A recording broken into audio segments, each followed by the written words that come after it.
자, 배우 이정재 씨와 임세령 대상그룹 상무 열애 소식이 어제 저희가 전해드렸는데 때 아닌 빚 이야기가 나오고 있습니다. 빚을 탕감해줬다. 여기에 대해서 이정재 씨 측에서 소송도 불사하겠다. 뭐 이런 얘기들이 나오고 있는데 아주 관심을 끌만한 포인트들이 있습니다. 이동희 처장, 네. 어떤 얘기인지 먼저 소개를 좀 해주시죠. 예, 2013년 10월이었죠. 이 유사일의 최대 금융사고라고 했던 그 동양그룹의 이 회사채 발행이 문제가 된 적이 있습니다. 이 동양증권에서 발행한 1조 4천억 원 규모의 이 회사채 이런 것들이 부도를 내면서 무려 4만 명의 피해자를 양산했던 사건이 있었습니다. 예. 그런데 이 기업어음과 관련돼 있었던 이정재 씨, 배우 이정재 씨는 이 부동산 시행업을 시작을 하고 있었는데요. 이 당시에 320억 원의 이 기업어음을 가지고 있다가 예. 무려 100억 원의 탕감을 받았다. 이 동양그룹 측으로부터요. 예. 그런 의혹에 휩싸여 있다는 내용입니다. 자, 그럼 누군가가 이 100억 원이나 탕감을 해줬다면은 동양그룹에서 누군가가 해줬다면은 그 배임이 될 텐데. 그렇죠. 자, 그 내용 구체적으로 좀 어떤 얘기들이 나오고 있는 건지 설명을 좀 해주세요. 예, 지금 열애설이 터진 배우 이정재 씨의 연인으로 지금 확인이 되고 있는 임세령 씨는 그 대상그룹에 지금 상무로 근무하고 있지 않습니까? 예.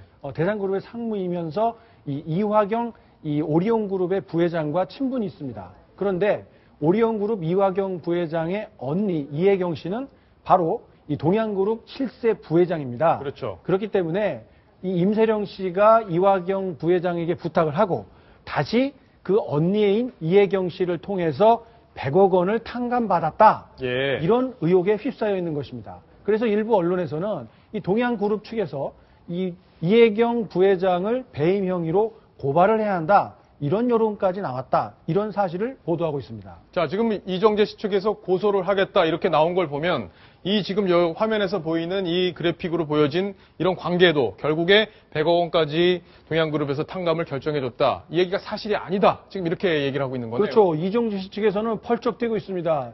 이정재 씨는 개인적인 사업을 했을 뿐이고 동양그룹에서 빚을 100억 탕감해 준 적도 없고 그 시점에 이미 자기가 설립했던 이 부동산 시행업체 등기이사에서 물러났다. 이렇게 주장을 하고 있습니다. 하지만 이 등기이사에서 사임했다고 말한 그 시점이 약간 석연치 않은 구석이 있어서 또 다른 의혹을 증폭시키고 있습니다. 예. 저는 이정재 씨가 뭐 부동산 사업까지 했는지 사실 어제 처음 알았어요. 그전에는 그렇죠. 몰랐는데 이정재 씨가 지금 살고 있는 아파트, 거기도 지금 부동산 시행 사업을 하던 것과 관련이 있는 거죠. 그렇습니다. 이정재 씨가 지금 살고 있는 강남구 삼성동의 라테라스라는 이 고급 빌라는요. 지하 3층에서부터 지상 16층까지 이렇게 형성이 되어 있는데 예.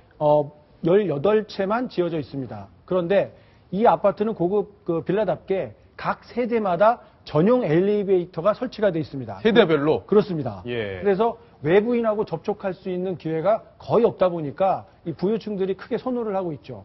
그리고 그 분양가는 19억 원에서부터 55억 원에 이를 정도로 상당한 액수에 이르고 있습니다. 그렇군요. 자, 류혜 교수님께 제가 질문을 드려볼게요. 지금 뭐 100억 원을 탕감해줬다. 이게 현실적으로 조금 가능해 보이지는 않습니다. 왜냐하면 엄청난 배임 논란에 휩싸일 수밖에 없기 때문에 어떻게 판단을 해야 될까요? 글쎄요. 저도 지금 열애설이 갑자기 1월 1일 날 나오면서 이 이야기가 나와서 이게 과연 정말 진짜일까라는 생각이 들고 있는데 본인은 계속해서 아니라고 주장하고 있으니까 아니라고 한다면 우리가 정말 억측 보도를 하고 있지만 만약에 맞다면 정말 굉장한 배임 행위가 되겠죠. 하지만 이건 본인들이 지금 아니라고 주장을 하기 때문에 좀 더 지켜봐야 될 것 같습니다. 예.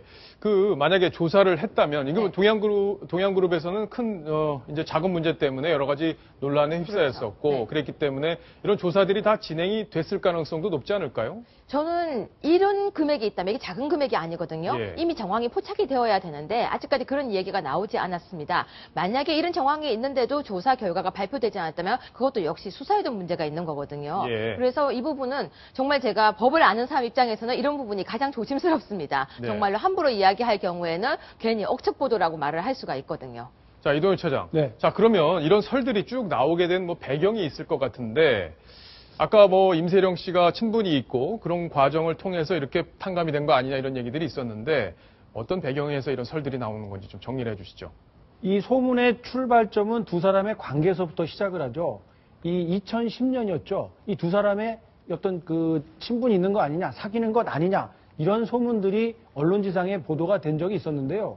미묘한 시점이었습니다. 왜냐하면 임세령 씨가 삼성그룹 이재용 부회장하고 이혼한 시점이 2009년이었거든요. 예. 불과 1년여 만에 새로운 연인을 만났다. 이렇게 된다면 이 결혼이 파경에 이른 이유가 혹시 새로운 연인 때문이 아니냐. 예. 이런 오해를 나올 수 있었기 때문에 이정재 씨 측에서나 임세령 씨 측 모두에서 2010년 당시에는 그저 친분이 있는 사이일 뿐이었다. 라면서 이 만남 자체를 극도로 조심스럽게 이야기를 해왔었거든요. 그런데 이제 4년, 5년이 지난 이 시점에서는 이 일부 언론에서 보도하고 있는 보시는 화면의 이 사진처럼 이 가까운 사이임이 명확하게 드러나고 나니까 이제 연인 사이다라는 거를 이제 공개적으로 시인할 수밖에 없었는데요.